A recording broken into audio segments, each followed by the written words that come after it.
Kagaya ng aking nasabi nung nakaraang report ko, ay patuloy ang pagre-report ko sa taong bayan tungkol sa mga kaso at saka sa mga impormasyon na nakukuha natin tungkol sa mga flood control project na hindi maganda.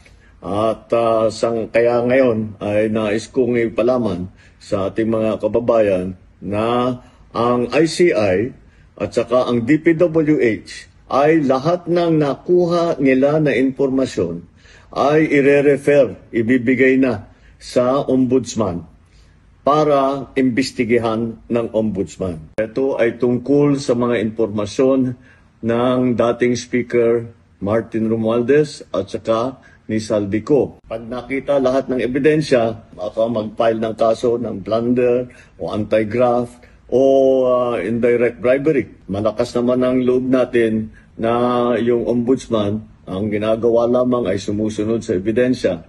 At kung saan tayo dinadala ng ebidensya, doon pupunta ang ating investigasyon. Maraming salamat po.